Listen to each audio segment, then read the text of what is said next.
வணக்கம். சுப்ரீம் செய்திகளுக்காக இரா செல்வமணி. இன்றைய முதன்மை செய்திகள். பான்லேவில் புதிய 20,000 லிட்டர் ஐஸ்கிரீம் உற்பத்தி கூடம். முதலமைச்சர் ரங்கசாமி அடிக்கல் நாட்டினார்.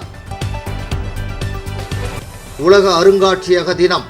200 மில்லியன் ஆண்டுகள் பழமையான தொல்லியல் பொருட்கள் கண்காட்சி பார்வையிட்ட சுற்றுலா பயணிகள். போதைப்பொருள் ஒழிப்பு குறித்து விழிப்புணர்வு நாடகம். சிக்னல் தோறும் விழிப்புணர்வை ஏற்படுத்திய திருநங்கைகள். பான்லே நிறுவனத்தில் புதிய 20,000 லிட்டர் ஐஸ்கிரீம் உற்பத்தி கூடம் அமைக்கும் பணியை முதலமைச்சர் ரங்கசாமி அடிக்கல் நாட்டி தொடங்கி வைத்தார். பான்லே நிறுவனம் புதுவை பகுதியில் செயல்படும் 19 மகளிர் பால் கூட்டுறவு சங்கங்கள் உள்ளிட்ட 103 பிரதம பால் கூட்டுறவு சங்கங்களின் மத்திய சங்கமாக செயல்படுகிறது. தற்போது ஏறக்குறைய 8,400 பால் உற்பத்தியாளர்கள் வழங்கும் பால் கூட்டுறவு சங்கங்களில் நிறுவப்பட்டுள்ள 30 பால் குளிரூட்டும் மையங்கள் வாயிலாக தினமும் சுமார் 60,000 லிட்டர் பால் கொள்முதல் செய்யப்படுகிறது. புதுச்சேரியில் பால் உற்பத்தியை அதிகரிக்கும் நோக்கில் பான்லே நிறுவனம் கறவை மாடுகளுக்கான தீவனம், செயற்கை முறை கருவூட்டல், நோய் தடுப்பு பணிகள், கறவை மாடு வழங்குதல் போன்ற பணிகளுடன் கூட்டுறவு மேம்பாடு சார்ந்த பயிற்சியும் அளிக்கப்பட்டு வருகிறது. புதுச்சேரி அரசால் வழங்கப்படும் 75% மாட்டு தீவன மானியம் பான்லே நிறுவனம் வாயிலாக பால் உற்பத்தியாளர்களுக்கு வழங்கப்பட்டு வருகிறது. IVF எனப்படும் தேர்ந்தெடுக்கப்பட்ட பசுக்களிடம் கருமுட்டைகளை செலுத்தி அதிக பால் உற்பத்தி கொடுக்கக்கூடிய கிடாரி கன்றுகளை பெறும் திட்டம் புதுவை அரசின் கால்நடை பராமரிப்பு துறை மற்றும் தேசிய பால்வள வாரியத்தின் பங்கேற்புடன் பான்லே நிறுவனத்தால் செயல்படுத்தப்படுகிறது. இதன் வாயிலாக வரும் காலங்களில் பால் உற்பத்தி அதிகரிக்கக்கூடும். மாதம் ஒன்றுக்கு சுமார் 7 கோடி ரூபாய் அளவிற்கு பால் பணப்பட்டுவாடா செய்யப்படுவதன் வாயிலாக பால் உற்பத்தி செய்யும் விவசாயிகளின் சமூக பொருளாதார நிலை உயர்வுக்கு வழிவகை செய்யப்படுகிறது. இவ்வாறான பணப்புழக்கம் ஊரக பகுதியில் வசிக்கும் மகளிர் அதிகாரம் பெற்றிடவும் வழிவகை செய்கிறது. நுகர்வோருக்கு பால் விற்பனை செய்வது மட்டுமன்றி பல்வேறு மதிப்பு கூட்டப்பட்ட பால் பொருள்களான நெய், பால்கோவா, தயிர், மோர், நறுமணப்பால், பனீர், குல்ஃபி, கசாட்டா உள்ளிட்ட ஐஸ்கிரீம் வகைகள் மற்றும் பிரெட் போன்றவற்றையும் பான்லே நிறுவனம் தரமாக உற்பத்தி செய்து நியாயமான விலையில் நுகர்வோருக்கும் சுற்றுலா பயணிகளுக்கும் விற்பனை செய்து வருகிறது. குஜராத் கூட்டுறவு பால் விற்பனை இணையத்துடன் செய்து கொண்ட ஒரு நீண்டகால ஒப்பந்தத்தின் அடிப்படையில் அமுல் பிராண்ட் ஐஸ்கிரீம் உட்பட தற்போது தினமும் 10,000 லிட்டர் உற்பத்தி செய்து வழங்கப்பட்டு வருகிறது. இதனை 20,000 லிட்டராக அதிகரிக்கும் நோக்கிலும் கோன் ஐஸ்கிரீம் உற்பத்தியினை தொடங்கிடவும் விரைவாக கெட்டிப்படுத்தும் வசதியினை ஏற்படுத்தும் வகையிலும் புதிய 20,000 லிட்டர் ஐஸ்கிரீம் உற்பத்தி கூடம் ரூபாய் 3,435.31 லட்சம் திட்ட மதிப்பீட்டில் நிறுவப்பட உள்ளது. இதற்கான அடிக்கல் நாட்டு விழா முதலமைச்சர் ரங்கசாமி தலைமையில் இன்று நடைபெற்றது. விழாவில் முதலமைச்சர் ரங்கசாமி புதிய 20,000 லிட்டர் ஐஸ்கிரீம் உற்பத்தி கூடம் அமைக்கும் பணியை அடிக்கல் நாட்டி தொடங்கி வைத்து சிறப்புரையாற்றினார். சட்டப்பேரவைத் தலைவர் செல்வம், ஆதி திராவிடர் நலம் மற்றும் பழங்குடியினர் நலத்துறை அமைச்சர் சாய் ஜே சரவணகுமார், தேசிய பால்வள வாரியத்தின் தலைவர் டாக்டர் மீனேஷ் ஜா, தலைமை செயலர் டாக்டர் சரத் சௌகான், அரசு செயலர் ஜெயந்த்குமார் ரே, கூட்டுறவு சங்கங்களின் பதிவாளர் யஷ்வந்த் ஐயா, பான்லே மேலாண் இயக்குனர் ஜோதி ராஜு, பால் உற்பத்தியாளர்கள் சங்க தலைவர்கள், நிர்வாகிகள், விவசாயிகள் மற்றும் பான்லே பணியாளர்கள் பலரும் இவ்விழாவில் கலந்து கொண்டனர். இங்கே பணியாற்றுறது நமக்கு தான் வேலை இல்லை, சம்பளம் இல்லை.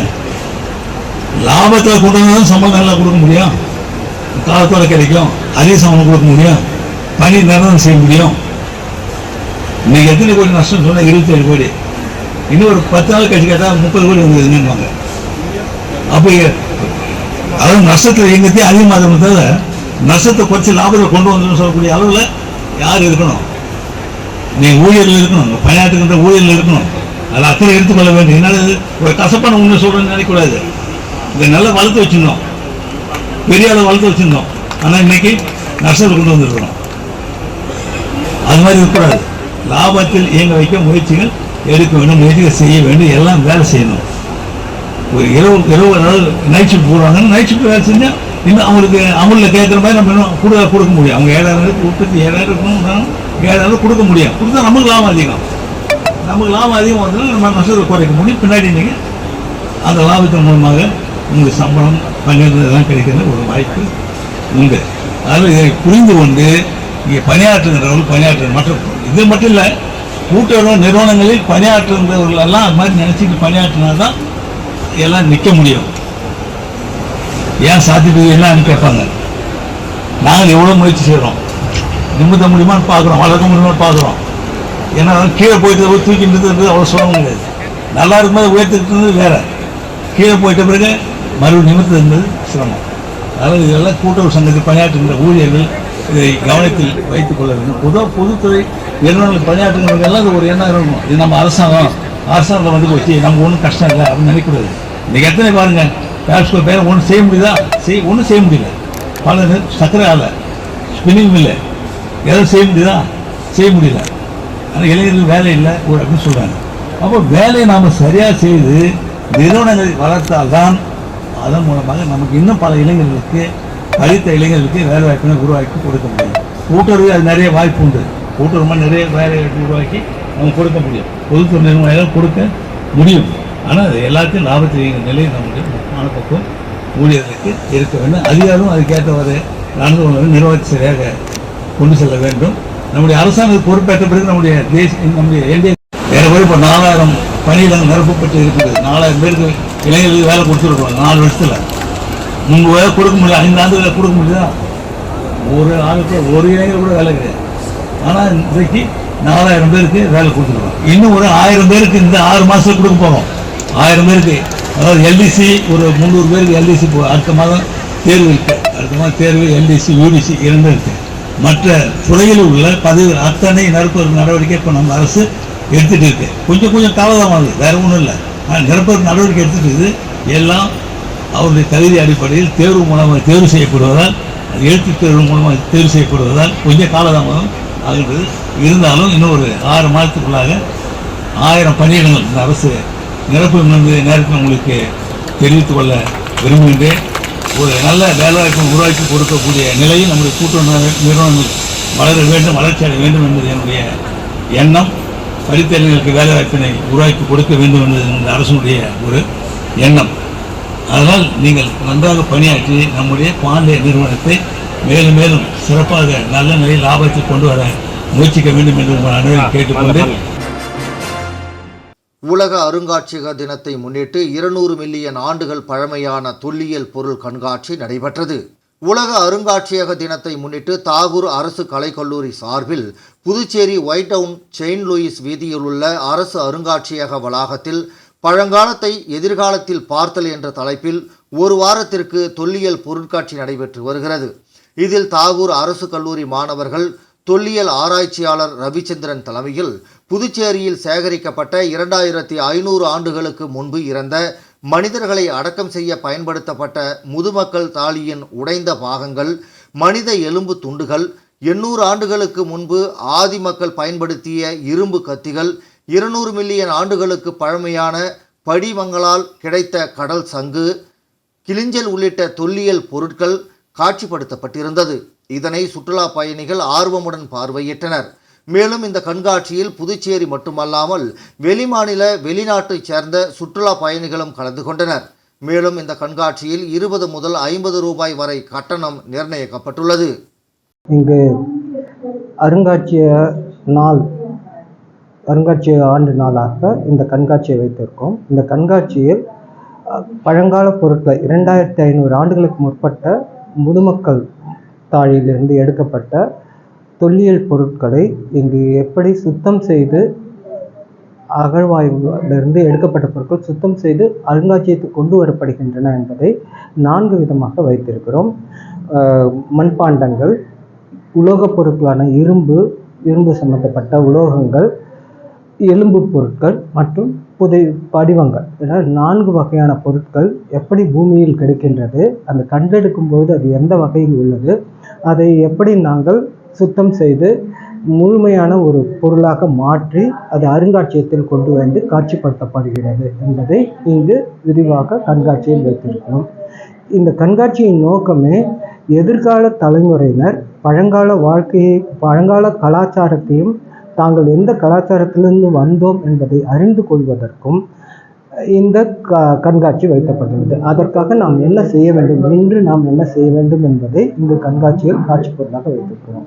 இங்கே அகழ்வாயில் கிடைக்கும்பொழுது பொருட்கள் எப்படின்னா மண்பாண்டங்கள், அந்த முதுமக்கள் தாழி உடைந்த நிலையில் சிறு சிறு துகள்களாக கிடைக்கும். அதையெல்லாம் சுத்தம் செய்து முழுமையான தாழியாக உருவாக்கி அருங்காட்சியகம் வைக்கப்படுகிறது.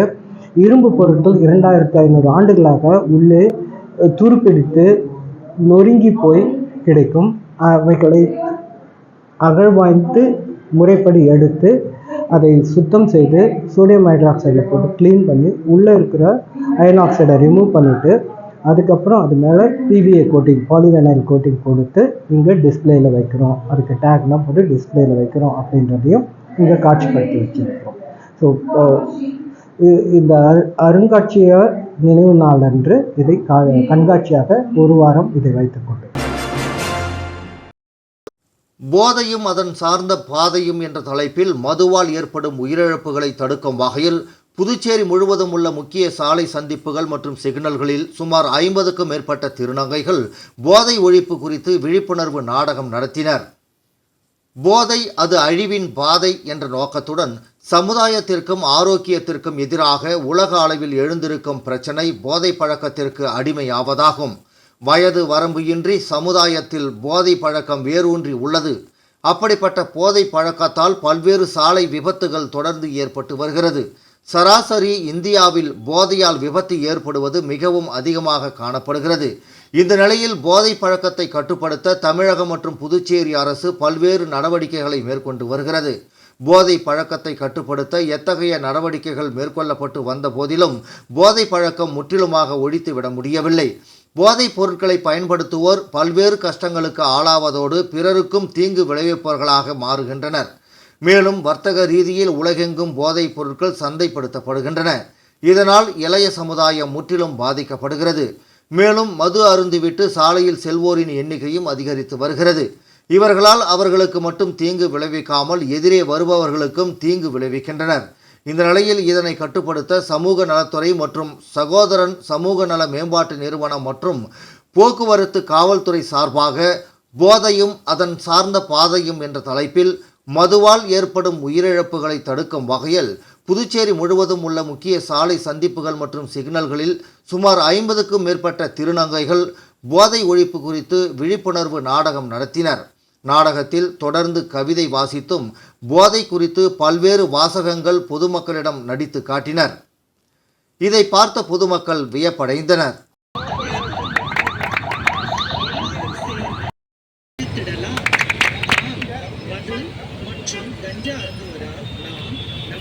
உறவினர்களை இழக்க நேரிடும்.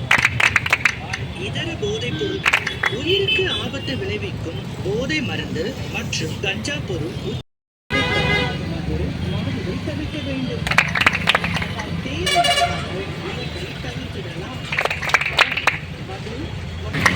இரு சக்கர வாகனம் மற்றும் 4 சக்கர வாகனம் ஓட்டும் போதும் நீண்ட தூரம் பயணிக்கும் போதும் கண்டிப்பா மாதுவை தவிர்க்க வேண்டும்.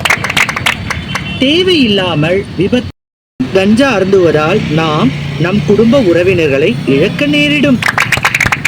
இதர போதைப் பொருள் பழக்கம் உயிருக்கு கொடியது மற்றும் கஞ்சா பொருள் உட்கொள்வதால் நாம் நமது உடல் உறுப்புகளை இழக்கவும் மேலும் உயிரை மாய்த்து கொள்ள நேரிடும்.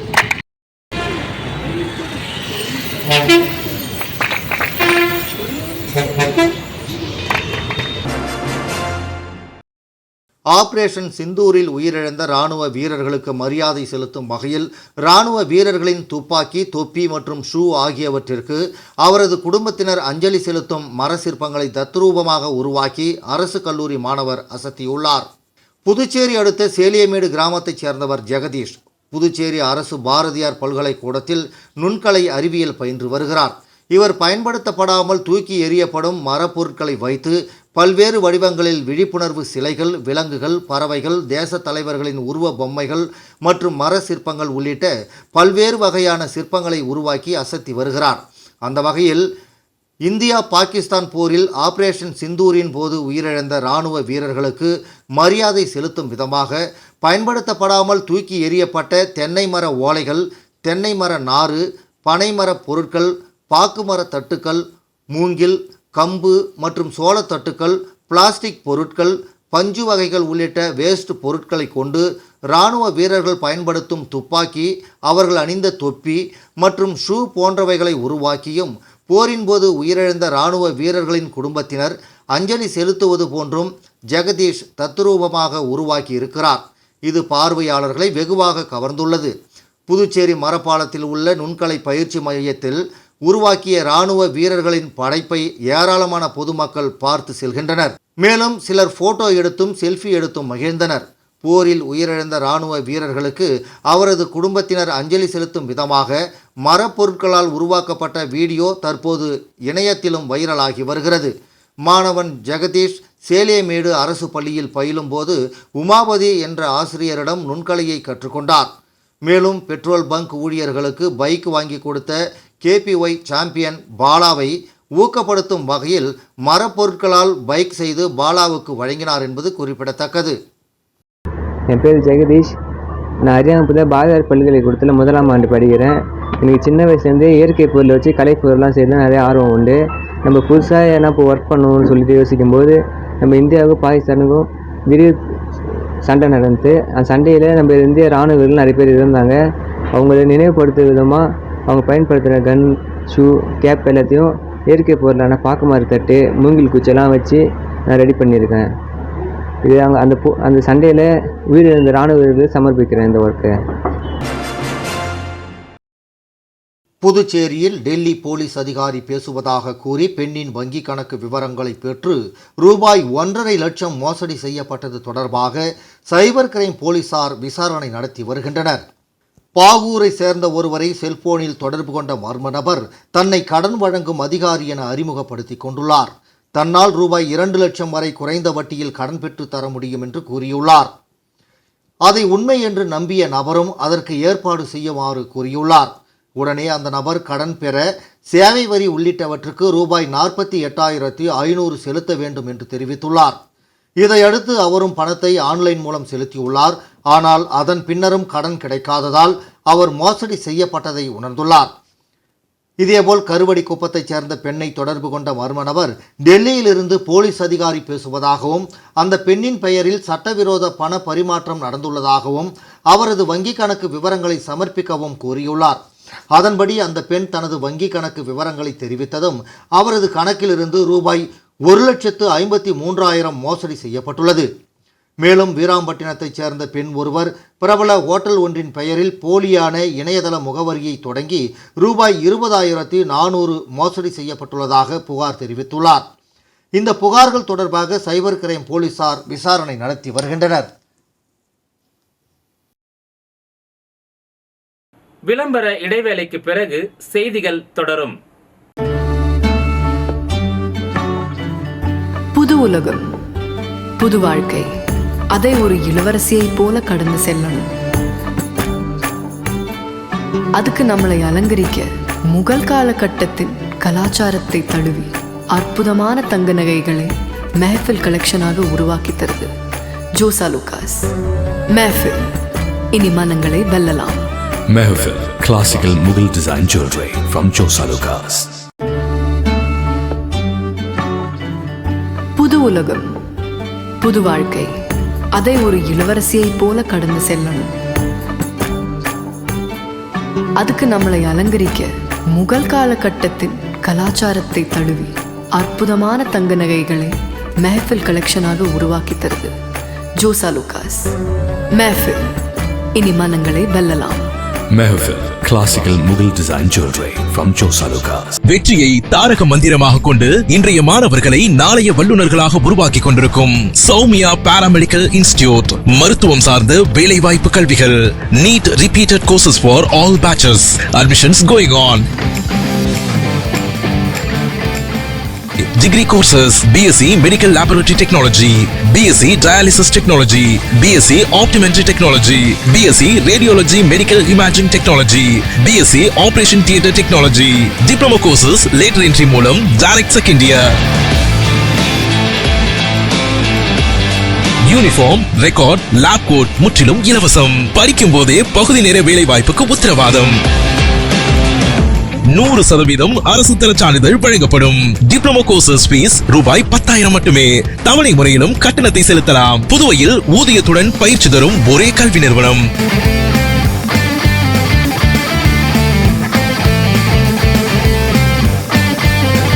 நமது Soumya paramedical institute number 7 Koodapakkam main road Villianur bypass Puducherry. For contact 8220931846. புதுவையில் தொடர்ந்து 12 முறை சிறந்த கோச்சிங் சென்டருக்கான விருதை பெற்ற ஒரே கோச்சிங் சென்டர் நமது ஸ்ரீ விவேகானந்தர் கோச்சிங் சென்டர். அன்பு மாணவ மாணவிகளை ஒரு நிமிடம் கவனியுங்கள். நமது Shri Vivekanandar tutorial and coaching centre school for privates, fully air conditioned with smart classrooms. 8வது தேறியவர்கள் அல்லது 9வது தவறியவர்கள் நேரடியாக SSLC-யில் சேரலாம். வகுப்புகள் முழு நாள் நடைபெறும். பள்ளிக்கே செல்லாமல் எங்களது முதலியார்பேட்டை ஸ்ரீ விவேகானந்தர் டியூட்டோரியலில் பிரைவேட்டாக 10ஆம் வகுப்பு படித்த ஜே ஷாரன் கிரேஸ் என்ற மாணவி 486 மதிப்பெண் பெற்று புதுவை மற்றும் தமிழகத்தில் மாநிலத்திலேயே முதலிடத்தை பிடித்து சாதனை படைத்துள்ளார். State first. Separate classes for boys and girls. 12ஆம் வகுப்பு, 11ஆம் வகுப்பு மற்றும் 10ஆம் வகுப்பு தோல்வியா? இனி கவலை வேண்டாம். தோல்வியுற்ற பாடங்களில் வருகிற ஜூன் மாத தேர்வில் வெற்றி பெற சிறந்த முறையில் பயிற்சி அளிக்கப்படுகிறது. CBSE மற்றும் ஸ்டேட் போர்டு 10th +1 மற்றும் +2 tuition classes all subjects admission நடைபெறுகிறது.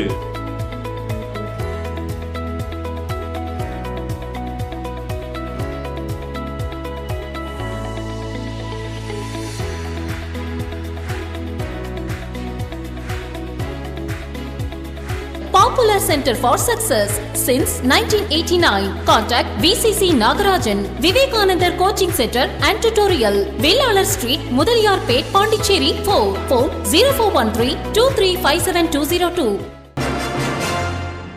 வில்லியனூர் அருகே தமிழக பகுதியான பெரம்பை கிராமத்தில் திருக்கோவில் கொண்டு எழுந்தருளியிருக்கும் அருள்மிகு ஸ்ரீ ஏழை மாரியம்மன் ஆலயத்தில் நடைபெற்ற மஞ்சள் நீராட்டு விழாவில் திரளான மக்கள் கலந்து கொண்டு சாமி தரிசனம் செய்தனர். விழுப்புரம் மாவட்டம் வானூர் வட்டம் வில்லியனூர் அருகே உள்ள தமிழக பகுதியான பெரம்பை கிராமத்தில் திருக்கோவில் கொண்டு எழுந்தருளியிருக்கும் அருள்மிகு ஸ்ரீ ஏழை மாரியம்மன் ஆலயத்தில் கடந்த 19ஆம் தேதி முதல் திருவிழா நடைபெற்று வருகிறது. இதில் சுவாமிக்கு ஒவ்வொரு நாளும் அபிஷேக அலங்காரங்கள் செய்து தீப ஆராதனை காண்பிக்கப்பட்டு இரவு மின் அலங்காரத்துடன் ஏழை மாரியம்மன் சுவாமி வீதி உலா நடைபெற்றது. இதில் திரளான பொதுமக்கள் கலந்து கொண்டு சாமி தரிசனம் செய்தனர். மேலும் நேற்று இரவு மின் அலங்காரத்துடன் ஏழை மாரியம்மன் மஞ்சள் நீராட்டு விழா நடைபெற்றது. இதில் திரளான பக்தர்கள் கலந்து கொண்டு மஞ்சள் நீராட்டு விழாவில் பங்கு பெற்று சுவாமி தரிசனம் செய்தனர். இதில் ஊர் பொதுமக்கள், இளைஞர்கள் திரளானோர் கலந்து கொண்டனர். மேலும் வீடுதோறும் சுவாமிக்கு படையில் இடப்பட்டு தீப ஆராதனை காண்பிக்கப்பட்டது. மேலும் இரவு பன்ருட்டி குமாரபுரம் பகுதியைச் சேர்ந்த விக்னேஷ் நாடக ஆசிரியர்களின் தெருக்கூத்து நாடகம் நடைபெற்றது. இதனை திரளான பொதுமக்கள் கலந்து கொண்டு விடிய விடிய தெருக்கூத்து நாடகத்தை கண்டுகளித்தனர். நிகழ்ச்சிக்கான ஏற்பாட்டினை பெரம்பை கிராமவாசிகள் வெகு சிறப்பான முறையில் செய்திருந்தனர். புதுவை அரியாங்குப்பம் சட்டமன்ற தொகுதிக்கு உட்பட்ட RK நகர் பகுதியில் அரசால் காலி செய்யப்பட்ட ஆக்கிரமிப்பு குடியிருப்பு வாசிகளை நாம் தமிழர் கட்சியினர் நேரில் சந்தித்து ஆறுதல் கூறினர். புதுச்சேரி மாநிலம் அரியாங்குப்பம் சட்டமன்ற தொகுதிக்கு உட்பட்ட RK நகர் பகுதியில் 40 ஆண்டு காலமாக வீடு கட்டி குடியிருந்து வந்த குடிமக்களை ஆக்கிரமிப்பு என கூறி அரசும் அரசு அதிகாரிகளும் அந்த பகுதியில் இருந்த வீடுகளை பொக்லைன் இயந்திரம் கொண்டு காலி செய்தனர். இந்நிலையில் அங்கு வசித்து வந்தவர்கள் தங்கள் வீடுகளை இழந்து செய்வதறியாது கடந்த 1 மாத காலமாக மழை வெயில் என இரவு பகலாக வெட்ட வெளியில் குடியிருந்து வருகின்றனர். அனைத்து வகையிலும் பாதிப்புக்குள்ளாகி அந்த இடிக்கப்பட்ட கட்டிட கழிவுகளுக்கு இடையில் வாழ்ந்து வரும் அவல நிலையில் உள்ளனர். இந்நிலையில் நாம் தமிழர் கட்சியின் சார்பாக இன்று காலை 10 மணி அளவில் புதுச்சேரி நாம் தமிழர் கட்சியை நிர்வாகிகள் நேரில் சென்று அவர்களுடைய நிலைமையை கேட்டறிந்து அவர்களுக்கு ஆறுதல் வார்த்தைகளை கூறியும் அவர்களுக்கு சட்டப்படி உதவுவதாகவும் உறுதியளித்தனர். இந்த நிகழ்வில் புதுச்சேரி மாநில தலைவர் ஞானப்பிரகாசம் தலைமையில் துணைத் தலைவர் திருமதி கௌரி, கிழக்கு மாநில செயலாளர் வேலவன், வணிகர் பாசறை மாநில செயலாளர் சசிகுமார், கலை பண்பாட்டுத்துறை பாசறை செயலாளர் செல்வம், ஏம்பலம் ரவீந்திரன், தட்டாஞ்சாவடி நிர்வாகிகள் பாலாஜி, சங்கர், பாகூர் வினித் ஆகியோர் பங்கேற்றனர். உழவர்கரை சட்டமன்ற தொகுதியில் பல்வேறு கட்சியிலிருந்து விலகி RK ராஜா தலைமையில் அமமுக மேற்கு மாநில கழக செயலாளர் ST சேகர் முன்னிலையில் 100க்கும் மேற்பட்டோர் தங்களை அமமுகவில் இணைத்து கொண்டனர். உழவர்கரை சட்டமன்ற தொகுதியில் மக்கள் சேவகர் ஆர்.கே. ராஜா பல்வேறு சமூக அமைப்புகளை நடத்தி சமூக சேவைகளில் மக்கள் தொண்டு ஆற்றி வருகிறார். மேலும் மக்கள் சேவையை தொடர்ந்து தீவிரப்படுத்தும் வகையில் ஆர்.கே. ராஜா தலைமையில் 100க்கும் மேற்பட்டோர் அம்மா மக்கள் முன்னேற்றக் கழக மேற்கு மாநில செயலாளர் எஸ்.டி. சேகர் முன்னிலையில் தங்களை அம்மா மக்கள் முன்னேற்றக் கழகத்தில் இணைத்துக் கொண்டனர். தொடர்ந்து கட்சியில் இணைந்த சரவணன், ஏழுமலை, குமார், வெங்கடேசன், திருஞானகுமார், முருகன், சுரேஷ், சரளா, மணிகண்டன், சீனிவாசன், அமேந்திரகுமார், சுமதி உட்பட பலருக்கும் கழக செயலாளர் எஸ்.டி. சேகர் பொன்னாடை அணிவித்து வாழ்த்துக்களை தெரிவித்து கட்சியில் இணைத்துக் கொண்டார். இந்த நிகழ்ச்சியில் அமமுக மாநில கழக நிர்வாகிகள், மாநில கழக அவைத்தலைவர் ரகுபதி, இணை செயலாளர் காமாட்சி, பொருளாளர் கணேசன், மருத்துவரணி செயலாளர் டாக்டர் சிலம்பரசன், அம்மா பேரவை காண்டீபன், தொகுதி செயலாளர்கள் செந்தில் என்கிற குமாரவேல், செல்லா என்கிற தமிழ்ச்செல்வன், சிவகுமார், ஜான்சன், அண்ணாமலை உட்பட ஏராளமான கட்சி நிர்வாகிகள் கலந்து கொண்டு சிறப்பித்தனர்.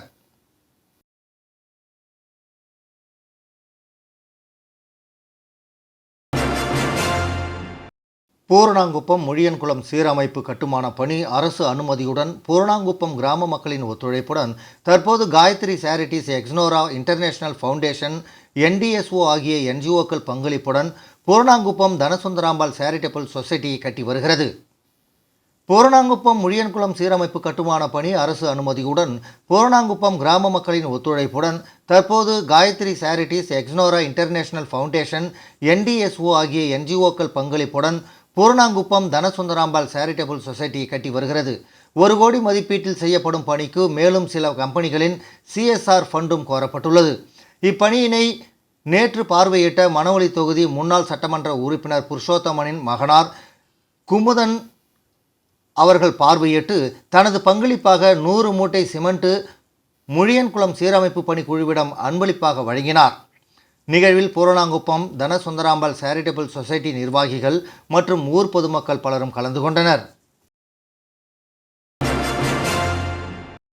அரியாங்குப்பம் சட்டமன்ற தொகுதி மாணவர் காங்கிரஸ் ஆலோசனை கூட்டம் புதுச்சேரி மாணவர் காங்கிரஸ் மாநில பொதுச் செயலாளர் உத்தரகுமார் தலைமையில் நடைபெற்றது. அரியாங்குப்பம் சட்டமன்ற தொகுதி மாணவர் காங்கிரஸ் ஆலோசனை கூட்டம் புதுச்சேரி மாணவர் காங்கிரஸ் மாநில பொதுச் செயலாளர் உத்தரகுமார் தலைமையில் நடைபெற்றது. இந்த நிகழ்ச்சியில் சிறப்பு அழைப்பாளராக புதுவை மாநில செயற்குழு உறுப்பினர் திருமதி விஜயலட்சுமி ஜெயமூர்த்தி கலந்து கொண்டார். மேலும் புதுவை மாணவர் காங்கிரஸ் மேற்பார்வையாளர் மற்றும் தேசிய மாணவர் காங்கிரஸ் செயலாளர் ஸ்ரீமன் ராமச்சந்திர ராஜா மற்றும் புதுச்சேரி மாணவர் காங்கிரஸ் மாநில தலைவர் டாக்டர் KSK ஹர்ஷவர்தன் அவர்களும் முன்னிலை வகித்தனர். மேலும் அரியாங்குப்பம் மாணவர் காங்கிரஸ் நிர்வாகிகள் பலர் கலந்து கொண்டு நிகழ்ச்சியை சிறப்பித்தனர். மீண்டும் முதன்மை செய்திகள். பான்லேவில் புதிய 20,000 லிட்டர் ஐஸ்கிரீம் உற்பத்தி கூடம் முதலமைச்சர் ரங்கசாமி அடிக்கல் நாட்டினார். உலக அருங்காட்சியக தினம் 200 மில்லியன் ஆண்டுகள் பழமையான தொல்லியல் பொருட்கள் கண்காட்சி பார்வையிட்ட சுற்றுலா பயணிகள். போதைப்பொருள் ஒழிப்பு குறித்து விழிப்புணர்வு நாடகம், சிக்னல் தோறும் விழிப்புணர்வை ஏற்படுத்திய திருநங்கைகள். இந்த செய்தி அறிக்கை இத்துடன் நிறைவு பெறுகிறது. வணக்கம்.